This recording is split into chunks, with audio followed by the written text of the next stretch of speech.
Hi, everyone. I'm Charlie Moses, founder of Sick Futures Collective and host of this podcast, The Future is Sick. Today, I am so happy to introduce y'all to someone who has become a dear friend and collaborator and creative co-conspirator in Sick Futures, especially. And that is Krall. Em is a multimedia print artist, a writer, an archivist, and a disability advocate based right here in Portland, Oregon, although they are originally from Red Lodge, Montana. And they run Sandwich Press, which is amazing. It's a zine distribution network that's dedicated to DIY art that speaks to things like identity and experimentation, and of course, my personal favorite, silliness. Em is also a member of Sick Futures Collective. They're on our advisory council and they've facilitated now two of our workshops. And just every single time I am in a room with Em, I leave feeling more alive and more inspired and more convinced that the world that they're working toward is like actually genuinely possible. So I'm so glad they're here. And that's that. Em, welcome.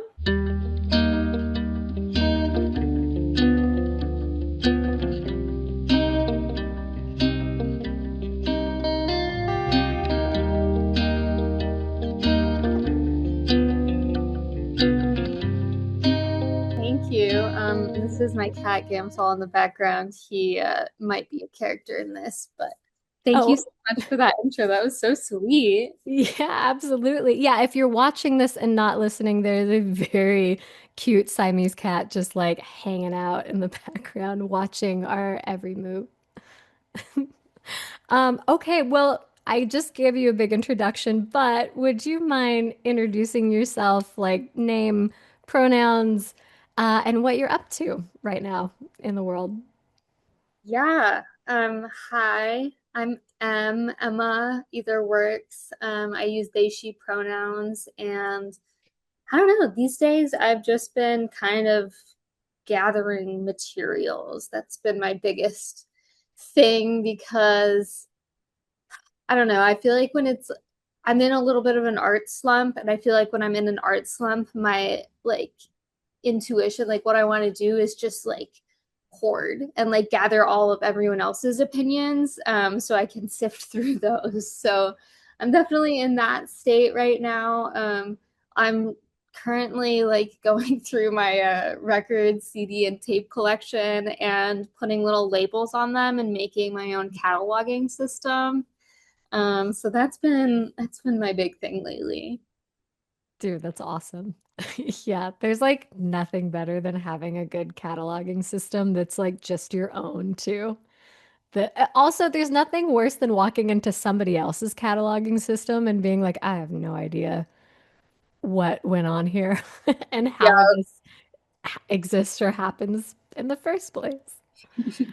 I was thinking like a question I wanted to ask is because I know that like it is like ultimately your like mission and goal to archive and distribute work by other people and other artists, other makers. What do you see as kind of the stakes of that kind of preservation or like that kind of storytelling when you're telling the story of somebody else as opposed to them telling it themselves? Yeah. Um, I feel like the stakes are kind of just like memory, and making sure that other people's stories are being told and the people who got me to the place I'm at are being properly thanked. I have a lot of, and I think a lot of artists have this. I have a lot of really deep parasocial relationships with other artists over time. And so one of my favorite practices is making fanzines, like really thorough kind of love letters to these people and what they accomplished throughout their life and career. So I feel like that's a piece of it in terms of like the people who aren't around to speak on their legacy anymore. Um, and then the other thing is like I have a lot of really cool friends with really cool opinions and art and perspectives, and I just want like I want them to be able to share their work and have the satisfaction of like being seen and heard in the same way that I get to.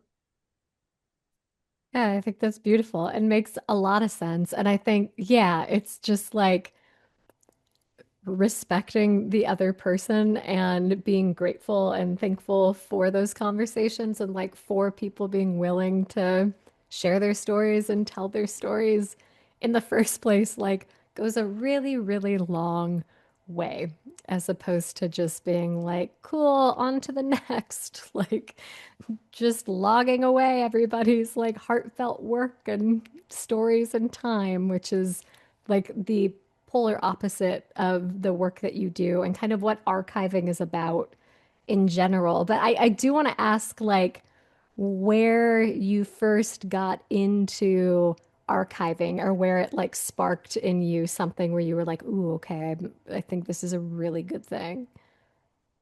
Yeah, that's a really good question. I think like I guess like when I was really little, I had My Little Ponies and I was super obsessed with making sure that they were always like in their proper place. I had a very large, I called it Ponyville. It was basically the entire guest room. And if Ponyville was messed with, it kind of destroyed the equilibrium of my life.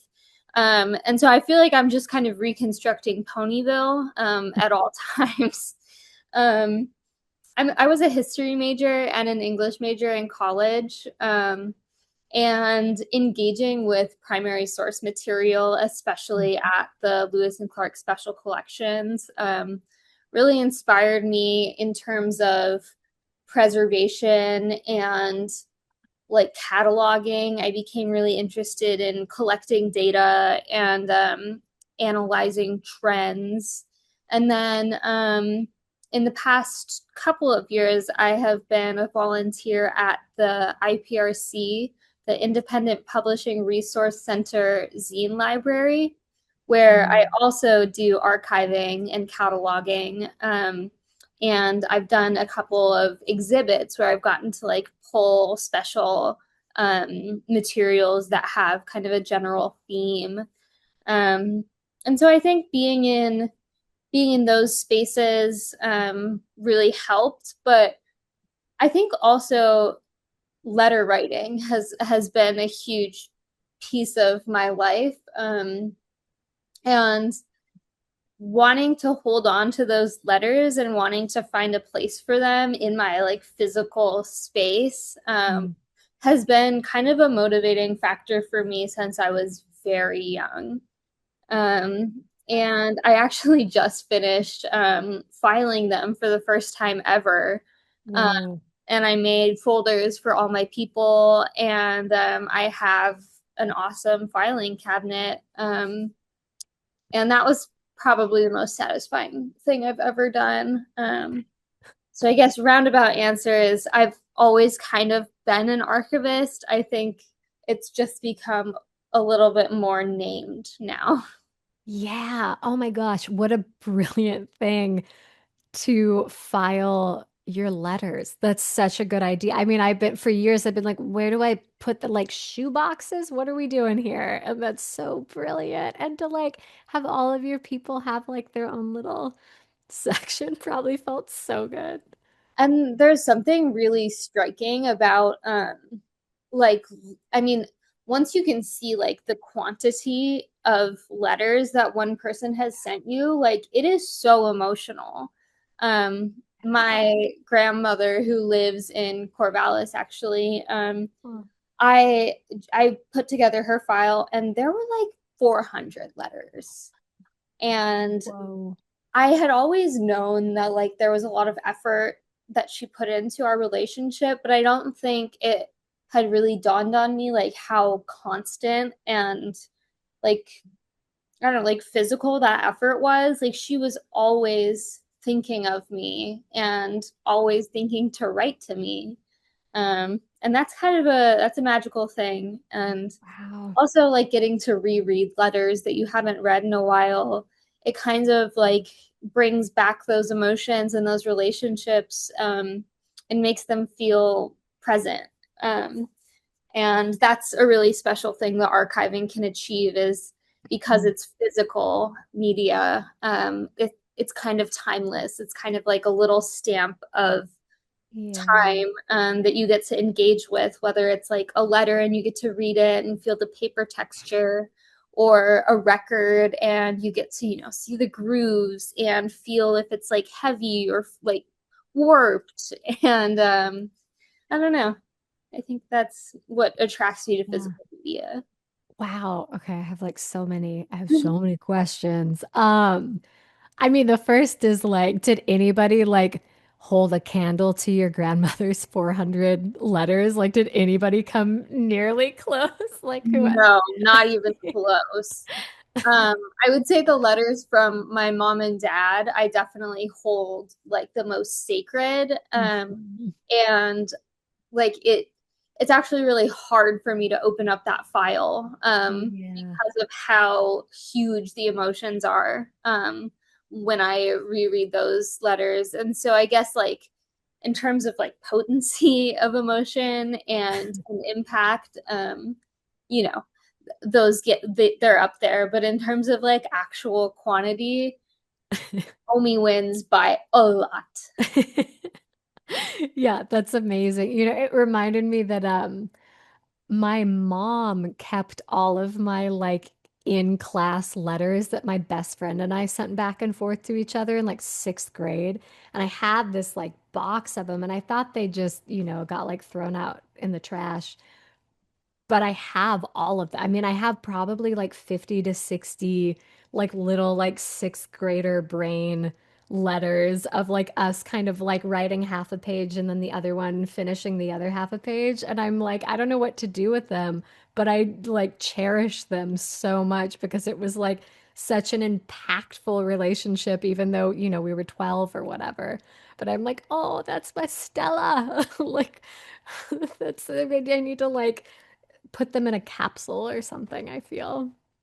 Yeah, I think there's something about the youthful mind that just kind of never gets old. Like, I don't know, rereading letters that I like, letters or essays or whatever that I wrote in my youth. I'm like, she was so wise. Like, Right. how did I unlearn this? Can I relearn this? I know. So yeah, you should definitely like do a little project with those.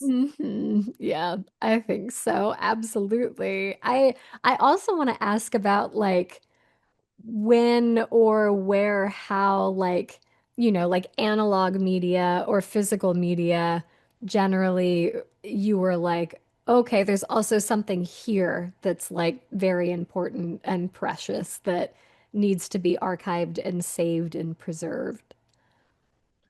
Yeah, that's a good question. I mean, all of your questions are good questions.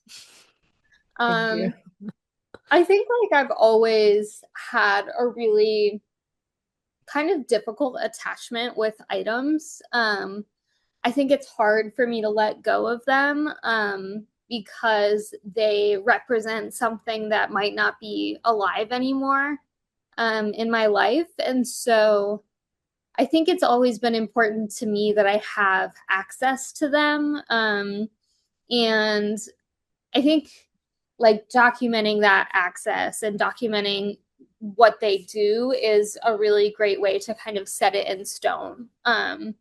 To say like, okay, even if I lose physical access to these things, Mm. I have like documented why they matter and what they've taught me.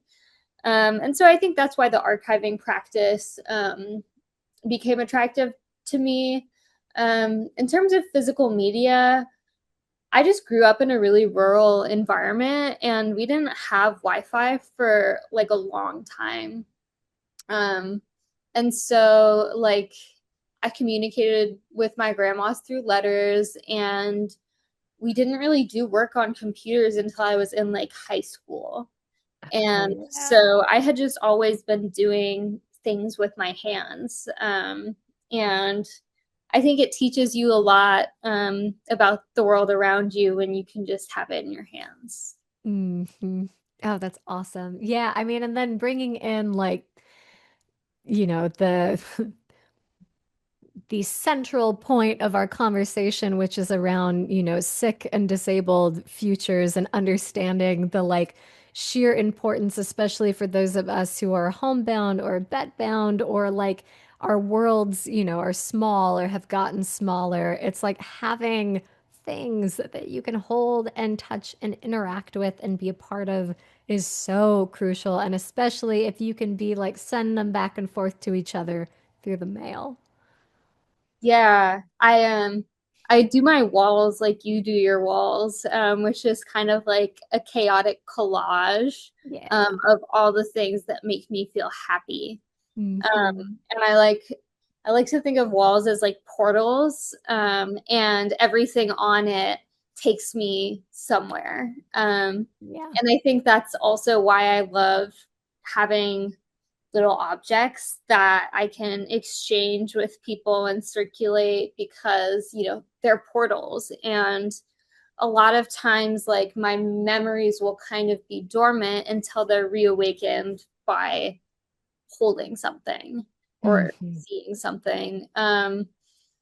So, I mean, in terms of like how I think letters specifically have so much importance for sick and disabled people in that they are a genuine, like raw form of correspondence. They are not censored, they're not vetted by any like capitalist institution. They're just like sick person to sick person, or even like sick person to not sick person, but Hmm. they're a completely level playing field. Um, and they happen on our own time when we have the space and room for them. And I think it's pretty magical that I can write on a piece of paper and then put it in the mail with a sticker on it, and all of a sudden it's in New York City. And I think it gives us that physicality in a lot of ways that I think we crave as sick people. Yeah, and kind of a connection that meets us where we're at. Yeah. Big time. I mean, and I'm also thinking about like gatekeeping or the way that sick and disabled people have been gatekept from, essentially expressing ourselves in myriad ways.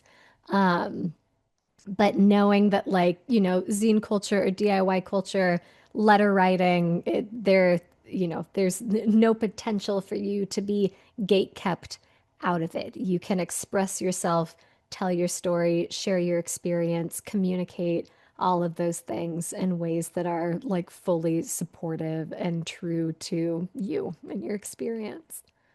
Yeah. And like access works for everybody. Like access is good for the world. Yes. And so, putting emphasis and providing education in these super actionable places like making zines and writing letters helps the world by spreading important voices and telling, I mean, like not just sick and disabled people, but people of all identities that their voices matter and that Mhm. like they should share them. And I think like I love journaling, but I think that I've gotten to this point where it feels like kind of I'm crawling inwards. And so I've kind of stopped journaling altogether and I pretty much just write letters. Because to me it's like journaling and then tossing it in the wind.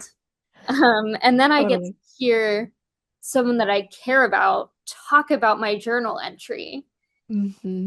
which is a really magical experience. And yeah, the lack of barriers, the lack of like having to compose yourself or physically make it somewhere is so important.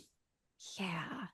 Yeah, absolutely. I want to like shift gears a bit and just get like more background on you and your experience and like what growing up in a more rural part of Montana was like what it was like being diagnosed with a chronic condition, which I don't know when you got diagnosed. How old were you? Yeah, so I guess my timeline, I was diagnosed when I was 21 and I'm Okay. 23 now. Oh Um, yeah. so I am very much still figuring this whole thing out. And there's a lot of pieces of the puzzle that I don't have answers for right now, which is really frustrating. Yeah. Growing up in a really rural place, was was beautiful in a lot of ways, and very isolating. I think like I've always been very tired. I've always been like painfully tired. And so I've been doing the whole like getting labs, doing, tests, going to physical therapy since I was like 8. Oh. And my mom has always believed me, uh, Hmm. which is amazing. But the Yeah. hard thing is, like, I have never, ever had the markers that the medical system needs to believe me. Hmm. And so, growing up in a really rural place where sports are how you have value in your community, um, I felt really lonely. And it also like caused me, it like brought me to inflict a lot of pain on myself through sports, that I will never be able to fully recover from. I was a competitive skier, ski racer, and I actually like skiing. I'll stand by. That was a magical experience. It feels like flying. Um, and I was never really educated on like how, like, first of all, how like women have their hips set at a different angle and therefore are way more susceptible for tearing ligaments. And I had never really been educated on like how to ski in powder, like how like a Oh. person who doesn't have very much weight can control themselves in their environment.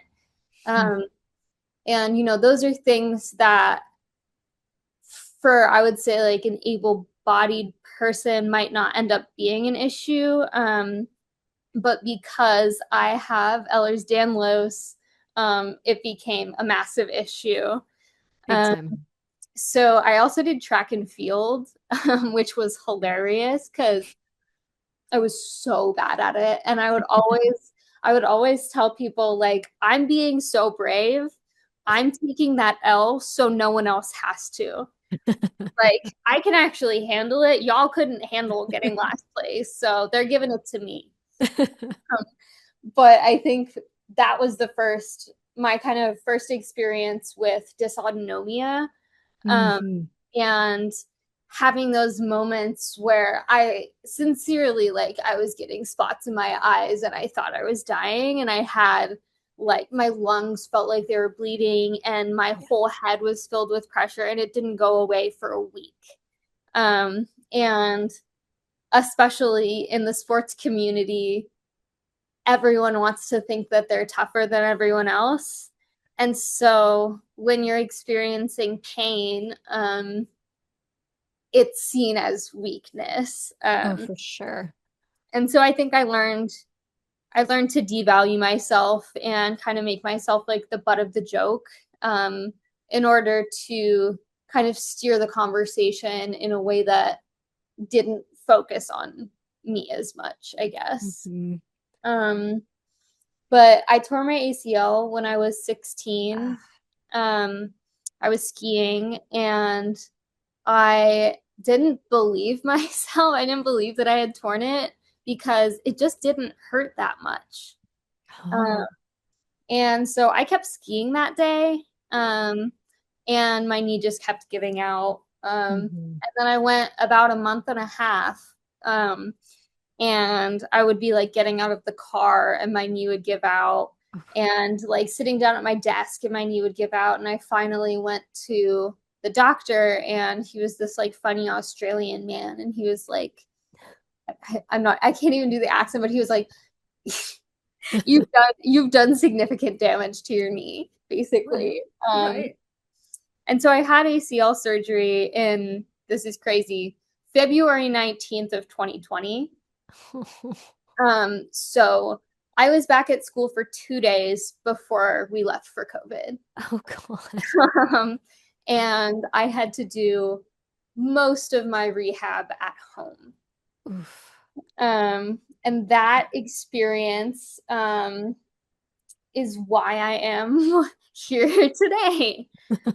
Um, I never recovered from ACL surgery, and Mm. I'd never been told about hypermobility in that entire process. Yeah. And so I went through years and years of ACL rehab, like three in intense therapy, and was just putting undue strain on my ligaments. Yeah. Um, and then when I came to Portland, I just started having all of these random ailments. Like, why does my shoulder hurt? Why is my hip locking? Um, and so I connected with a PCP, my PCP here, who is educated in EDS and multi-system issues. And she was like, "Hey, dude, you got this thing, and like, it's a bit of a rabbit hole." And here I am in the rabbit hole. And I'm honestly really happy to be here. Yeah, gosh, I know. I mean, it's like the double-edged sword of like getting some answers that then like opens up the like 700 other doors to like the more questions and rabbit holes. One thought I had when you were talking about all of this was I grew up as a competitive gymnast and am also hypermobile, and that was like cherished as a gymnast because you're like really bendy. And so it was like, my knees can just hyperextend. I can just do it. Like on a whim, and they were like, that's a great thing, your legs look super straight when you're in the splits now, like that sort of stuff, being like, this is great, like always be arched, like always be hyperextended, and being like, yeah, that's why everybody blew at their ACLs. That's why that was like the common occurrence, was just like blowing knees out left and right. And I think like as because I was a dancer as well. And doing this like literally 3 times a week, I would go and I would do splits up against the wall for a Yeah. half hour. Yep. And I think that's why I have hip issues now. Yeah, for sure. Um, I know mine pop out all the time. I like dislocate my hips like probably about like once a month or so. I'm like, oh, there it goes again. Just my yeah. hip socket dislodging from itself. Yeah, I feel like our body parts start to develop personalities of their own. Mhm. Um, and so like I have my happy knee and my sad knee. I have my happy shoulder, my sad shoulder, and then I have like the strong hip, and then the hip that just kind of happens to obey. It's really hard to not personify all of my body parts. Yeah. Gosh, I mean, majorly. And like, also, thank goodness that there are providers out there in the world who are like, oh, hey, like I am going to listen to you talk about your symptoms and like believe the symptoms you're having, and then let's look into it, because we all know that like specific biomarkers don't necessarily mean that there's an absence of something. Like obviously if you're like off the charts with a biomarker, it's like, yeah, for sure. But like we've been talking about with rheumatoid conditions or with lupus, like you can have like a very light ANA reading, like positivity. Like it can be like just like a tiny little bit, or I don't think you even need a positive ANA in every single case of lupus. Like it's just slippery. There are a lot of things, as we know, are very slippery. Yeah, I mean, can I talk about my rheumatology appointment? Yeah, let's go. So if you're sick or disabled, you probably know the stickiness of the rheumatology world. Um, but I went to this rheumatologist before hearing about my things, and then 2 years later, last week. And the first time I went with my mom and just didn't really have my stuff together. Like I didn't really I felt like I had let myself down in terms of articulating the ongoingness of what I think to be autoimmune issues. But this time I sat down and I typed out my full medical history. And like I was like I'm a narrative scribe and an EMT. I speak in medical terms. I'm not like being verbose. Right. But I typed out every infection I've ever had, every like surgery. I've had 6 surgeries, and like, anyways, um, she, and then also my family history, my diagnosed conditions, and every medication I've ever taken, and which one works. Mhm. And she didn't read it. Oh, dude, it's so And frustrating. I also printed out every lab test I've ever done. Like I Ugh. literally talked to my providers in Montana to get these tests sent to me. It took Yeah. me 2 weeks to get all this information together. And then she was literally like holding it in her hand and asking me like, yeah, so like, do you get sick often? Oh my God. Oh And no. I I was Dude. almost speechless. And basically, I pointed out that I have consistently had a high positive ANA with the speckled pattern. Right. Um, this has been a test that I've been getting since I was 15, Mhm. and it has always been positive with the speckled pattern. And she looked at me and she said, and I quote, "Well, over a third of healthy people have a positive ANA." And I was like, I don't consider Oh, myself a healthy person. And she's like, right. well, that's not what I meant. But I don't really care Ugh. if that's what you meant. That's what you said. And the fact that I am coming here and telling you these things means that I am not healthy. And Right. for you to say that to me is to discredit the 4 pages of information I gave you, the 50 labs I printed out for you, and the lifetime of documented symptoms that I have. Uh, Hmm. and recently, I I discovered that I'm basically having a butterfly rash. Hmm. And so I told her that, and she won't consider it a butterfly rash unless I go get it biopsied while it's flaring. Are you kidding me? Who has time to go emergency to the dermatologist, get a piece of their cheek cut off, and then just see if it's autoimmune? What on earth? Ew. No. So I am Like, screw this person. right? Who I'm are they? Where? I'm looking for a new rheumatologist. Let me know if you have any ideas. I've But, got a pretty good one, but she's on maternity leave, but I will give you her information. oh my God, that would be Yeah. amazing. Yeah.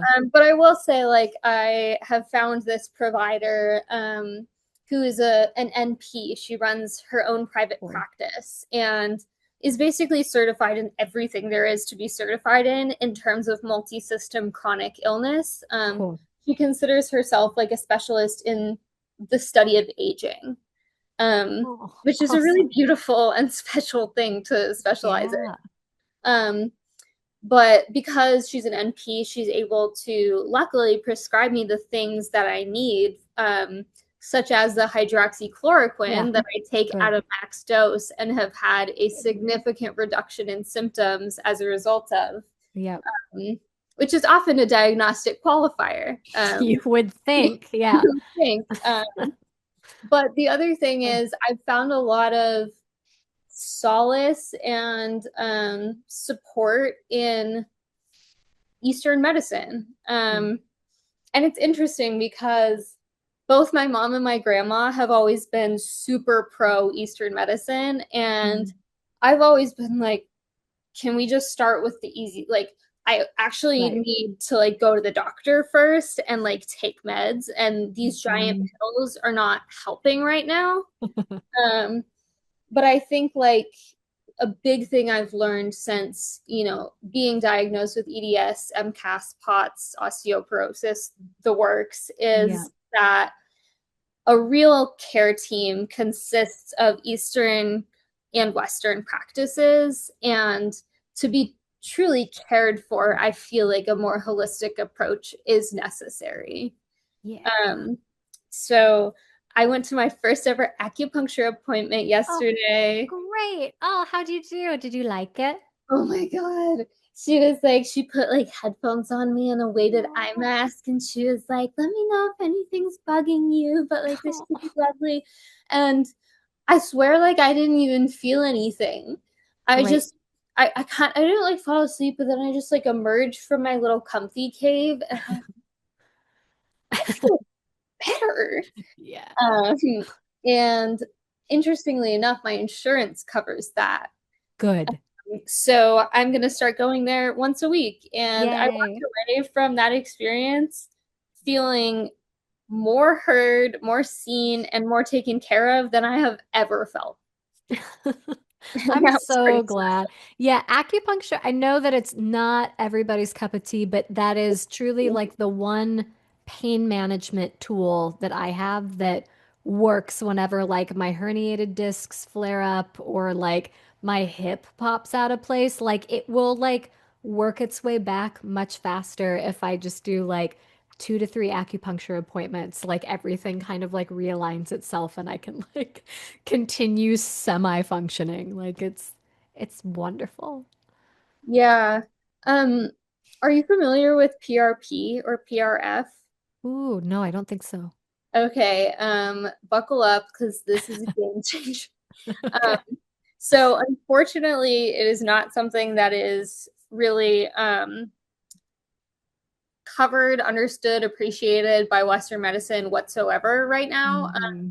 But PRP, PRF, and stem cell therapy. So it's platelet rich plasma, platelet rich Ooh. ferritin, and then adipose derived stem cell are these pain management and like basically injury treatment um, options that basically involve using your body to heal your body. Cool. Um, and so they inject, whether it's the platelet rich plasma that they draw your blood, or ferritin, or the stem cell, which they'll do just a little tiny graft. They'll just take it out of your body. But that has been like literally the only thing that has ever made me feel better. I've torn both of my ACLs 3 or 4 times. I've torn my labrum in my hip, my labrum in my shoulder, Mm. um, the ligaments in my wrist, 3 of my fingers. Mm. Um, and I like literally, I will not be able to participate in my own life. And then I'll go and do this PRP or PRF. And Hmm. in a week, I will go back to feeling like, I mean, not perfect, but I will go back to my baseline. Yeah. Oh, that's amazing. This is such a cool resource, and I have not heard of it, not once. That's so, yeah, Yeah. it's something my mom had been doing since I was a little kid, and I always thought it was very Whoa. woo woo. Yeah. But Huh. yeah, I guess I had to see it to believe it. So I Yeah. guess this is all to say, sometimes it takes a whole village to get you to where you need to be. And, if you're not finding answers in one place, there are other places to look, which is awesome. Yeah, no kidding. Well, I want to talk a little bit since you mentioned your mom. I want to talk about sandwich press and where it comes from, what it comes out of, your family's business, all of those things. And kind of get into the lore of sandwich press a little bit. Well, thank you. Yeah. I love talking about Sandwich Press. It's my baby. So I grew up as like um, the kid who sat on the stool in the kitchen because my dad is a chef. And for most of my childhood, we ran a sandwich shop called Deli on the Beartooth. And our logo was like a piece of bread with a bear paw stamped into it, like grilled into it. Um, and so basically the idea with Sandwich Press was to recreate that logo, but it's a piece of bread with a hand stamped into it. And it's supposed to speak for a couple of things. The first is like, I'm trying to evoke that feeling when you finish making a sandwich and you like press into it and it's there, it's done, it's ready for you, and it is beautiful. Um, but also the idea in terms of how it relates to paper goods is that I think my biggest takeaway from zine culture is that everything tastes better between two slices. Um, I think the experience of opening and closing a story with covers is really special and kind of like a sacred human practice that we have carried on for a very, very long time. And so my intention with Sandwich Press is to hold those little stories, between these two slices of bread. So that's where the sandwich comes in. Oh, I love it. I love it. I wanted to ask, like, with tangible things like a zine or a letter, like how do they relate to this act of telling a story about your body or about your experience? Like, is there something about the like materiality itself that matters there, you think? Oh, I love this one. Of course. The answer is yes. Um, I think that handwriting, especially, is one of the most unique and beautiful qualities that we get to take away from this life, is Mhm. literally our own font. And to me, it comes across in the voice and language of the person who wrote it. And so I think, especially with letters, in handwritten zines as well, the very act of using your hands to accomplish that storytelling is magical. I last year I was going through a really significant like pain flare. I was having some like neuropathy and like weakness and tremors in my right hand. And so I started using my left hand, and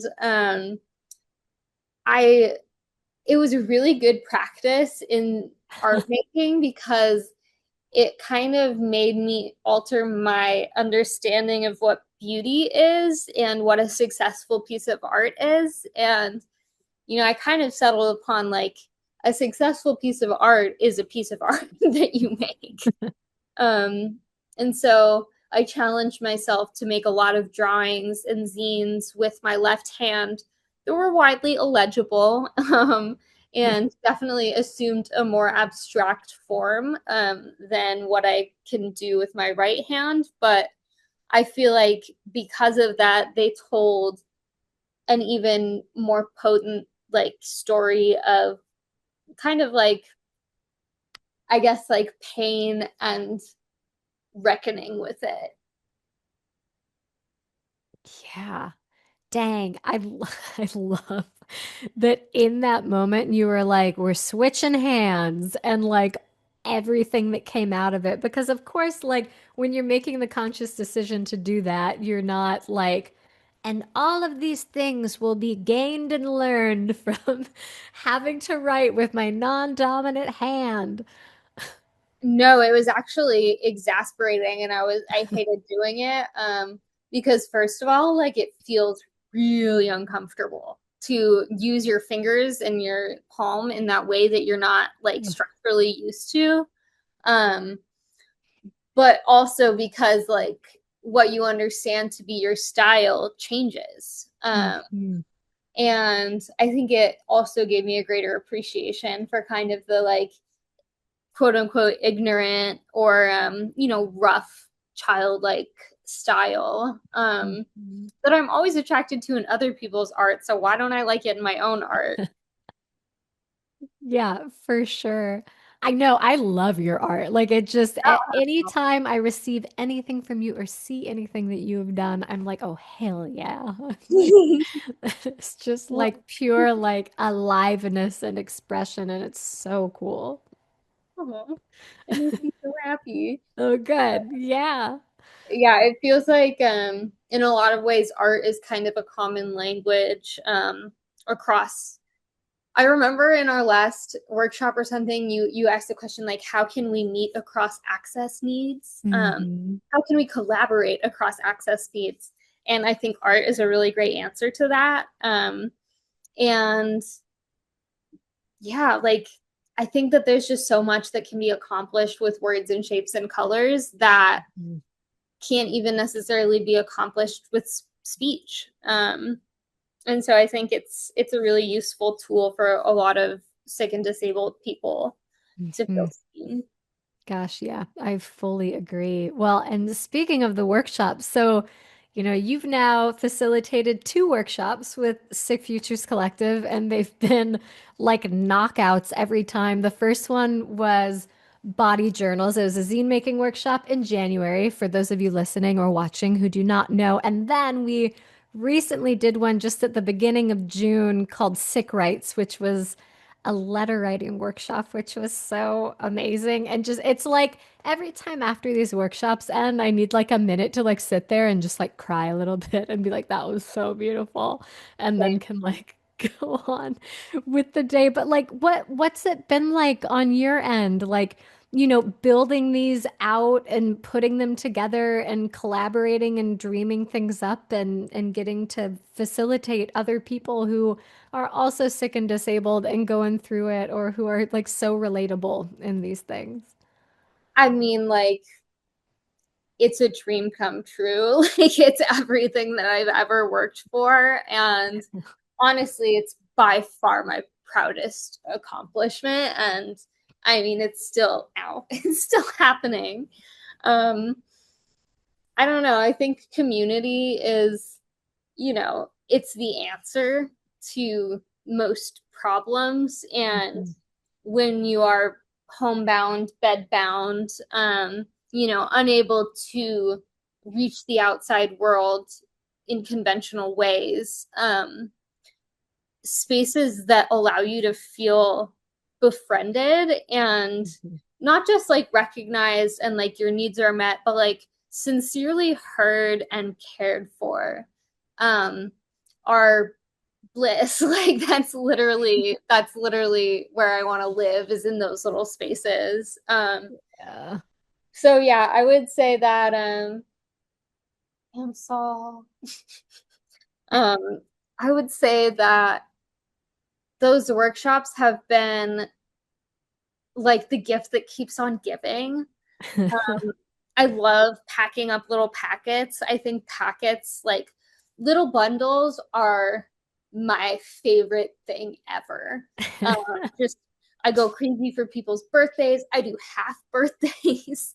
I do all the holidays for all the people. Like I love little bundles for my people, and so I don't know, putting love into these bundles and then getting to share a space, like a present tense space with these incredible people, um, has just been, yeah, dreamy, like magnificent. And especially because there were a number of people who returned from the first workshop to the second workshop.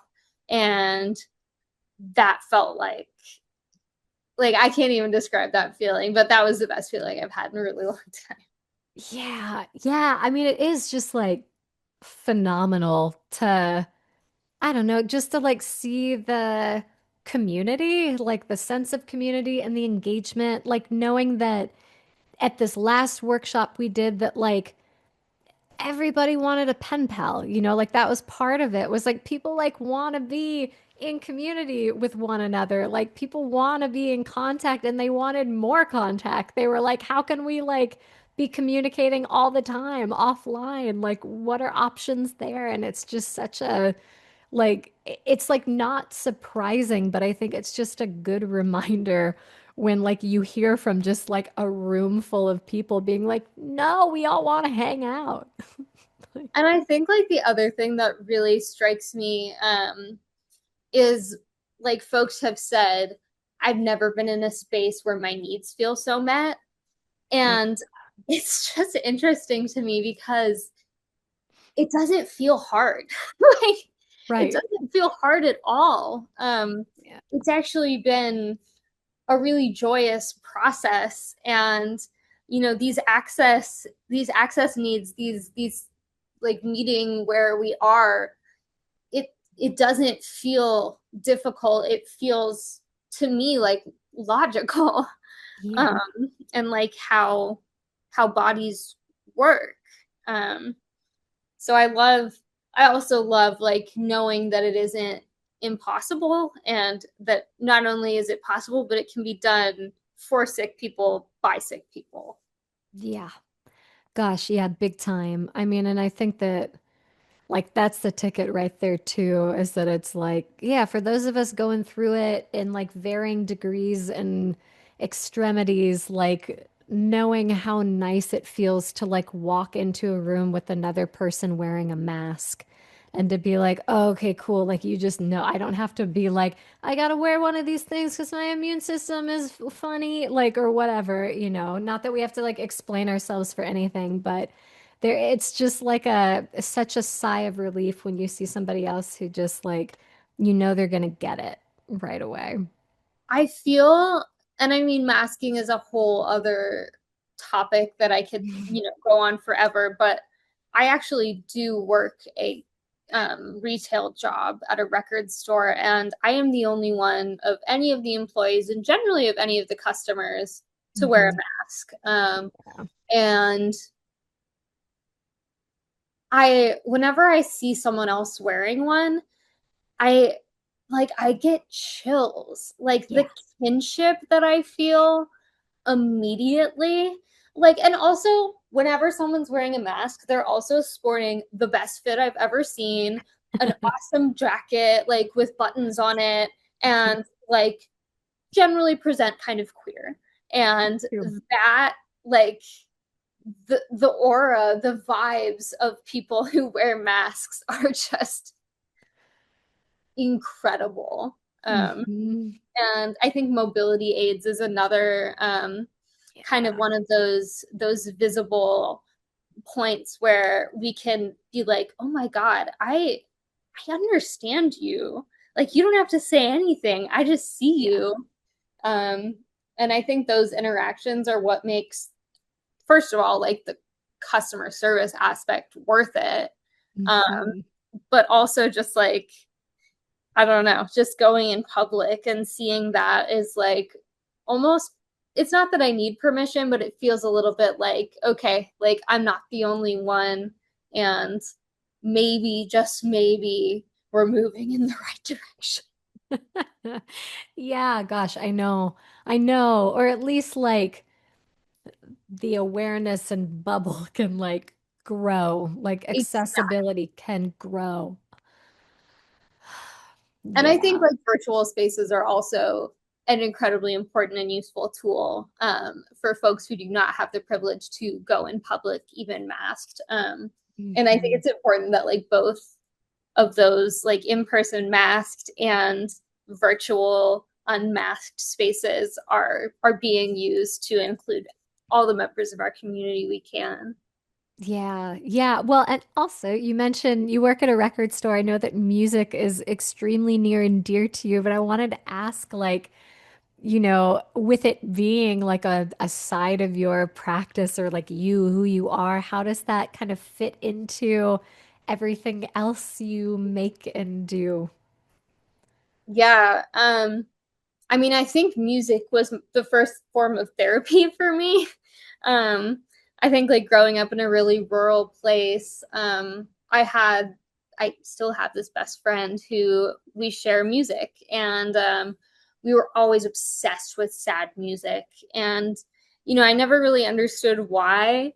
Um, but I think like a lot of my life goal is just to find solace and joy and like creativity and expression. And to me, that's what music is all about. And so, especially like working at a record store and seeing like masked people or people with mobility aids, like it just makes me feel pure joy because I know that the way that they hear music is like the way that I hear music. I know that it's a source of joy and a source of solace. And it's not to say that it doesn't work like that for able-bodied people, but it's to say that I think it puts its finger on the experience of living in a body in a way that very few things can. Mm. And yeah, so one of my projects with Sandwich Press is called Sound versus Space Time, and um, the first edition I wrote on Sparkle Horse, Mark Linkus, who was disabled for most of his touring career, and it was a very important piece of the story for me. And I think one of my goals in this project is to make sure that disability is being discussed in music because there is Mhm. so much overlap. Um, and yeah, I think music is a beautiful, special way to reflect on life. Yeah, gosh, absolutely. I mean, it as somebody who makes music, it's like, thinking about how ultimately everything you're writing about or singing about or just playing instruments in general, making sounds, it's like all body all the Yeah, time. especially, I mean, like that, yeah, like vocals, like you can hear emotion, exhaustion, intimacy, vulnerability, like so, like so significantly, but like on such, I don't like, so it feels like you're holding it in your hands. And I mean, same with like playing instruments. I mean, it's your hands that are doing it. Right. And I think, it all ties back to like writing and drawing as well. It's like putting whatever's in here into here onto there. Mm-hmm. Get Yeah, paint. gosh. I mean, and I'm thinking about, just for those people who don't have use of their hands or who do not have hands, it's Right. like still, I mean, there are like 1,001 ways to produce correspondence, to produce music, to produce physical media, analog materials, all of these things that like I feel like is just this like beautiful universal point of connection for all of us, which is so, so nice. Yeah. Music feels, I guess, like kind of like those like virtual Zoom spaces. It kind of feels a little bit like that, where it's like, oh my gosh, we all feel this and we're meeting here. Right. Yeah, my God. Yeah, I'm like thinking back to high school and like all of the beautiful sad music I just like could not get enough of, like, 16, 17, when you're just like in the depths of despair about like anything happening. Yeah. Yeah. Well, we're like at the hour, but I wanted to like kind of close out by I like asking questions about like futurism and futurity kind of as like the send-off note to these episodes, but you more or less answered this in like a number of ways through our conversation, but just to like really put it in like a succinct form, like what role do you think physical media, analog art play in building sick and disabled futures? Like, why does it matter that these things exist on paper or cassettes or records or, just things that you can feel? Yeah, I mean, the internet is controlled by the capitalist institutions that oppress people like us. And the opposite of the internet is physical media. So I think more than anything, like the preservation of these pieces of art and thought is like building out a toolkit to continue doing this work. Mhm. If I hadn't read, you know, I'm trying to think, like if I hadn't read Sylvia Plath when I was a teenager, I would have felt a lot more alone and I would have had to come to those conclusions by myself. But Mhm. because she was there and she held my hand, like we got through it and I like was able to have her wisdom by my side. And I think that's what artists offer is guidance. And say, I mean, same with philosophers, same with like political activists, people, anyone with a Substack also. That's obviously like digital, but also I think it speaks to that idea of like self-published documentation. Mhm.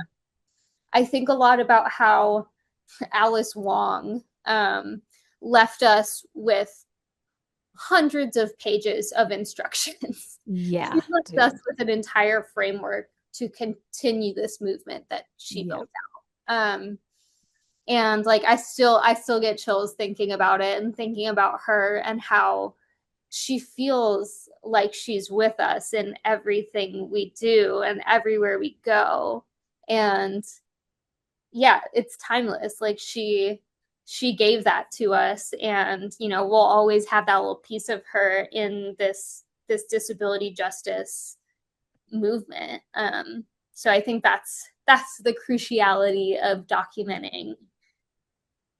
Awesome. Great answer. Thank you. Dang. Yeah, I mean, it is so necessary. It's really, really, really necessary. Um, the last question that I love to ask everybody is when you imagine sick and disabled futures, you know, what do they look like or feel like or sound like? And then, where do you already see little glimpses of them if you do? Yeah. Oh, I love that question. Like I love actually like dreaming up a world that like is for sick and disabled people. Yeah. I think like I guess I'll start with the second part of that question. I think mutual aid is Mhm. a jumping off point. I think it's a really beautiful way to start implementing these ideas of community care. Um, but I envision a world where sick and disabled people are seen and understood, but not objectified, Mhm. and where their strength is understood and respected through care that doesn't need to be asked for. Um, and I think a lot of that is able bodied people and people who are more privileged in terms of what they can physically do, sharing that privilege with the most affected. I mean, the biggest pillar of disability justice is leadership of the most affected, and like I just think that is in a whole like worldview. That is what works and what matters is that those who are feeling the ills of this are being heard and um, cared for. And so I think like mutual aid, but perhaps maybe even on a more local level. Mhm. I think as fascism, continues, and I think like local local and state politics are going to become more of what we engage with. Mhm. I think our communities are going to have to come together and take care of each other. Mhm. and soup. Also, always soup. All the time, every day. Just soup. Yeah.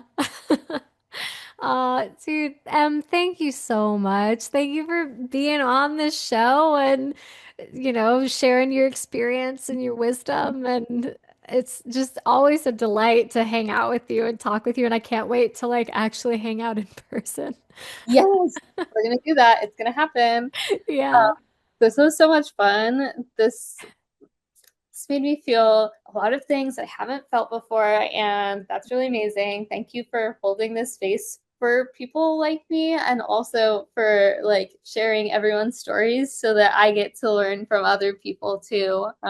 It's really important work and you're doing a really good job. Well, I appreciate it. Thank you. Thanks. Oh, okay. Well, I hope the rest of your afternoon is really lovely. I will talk to you very soon. All right, bye, Charlie. Oh my gosh. Just like a major heartfelt thank you to Em for being here and for everything they brought to this conversation. I mean, just honestly, well, and this collective as a whole. I mean, it's just incredible. They are amazing. I love that we got into like the why of physical media, of analog art, like why zines, why letters, why objects you can feel and engage with that way. Like there's something M articulated about materiality and storytelling that I like haven't really like taken the time to like sit down with and have like a good deep thought about. Like there's just so much good insight there with like M's knowledge base and experience. It's so cool. And yeah, I mean, just when you give somebody a story, they can feel and hold like something happens that like a screen or the internet just absolutely cannot replicate. There is nothing lovelier than getting like fun snail mail, like a letter from your friend or a loved one, just something. So, thank you.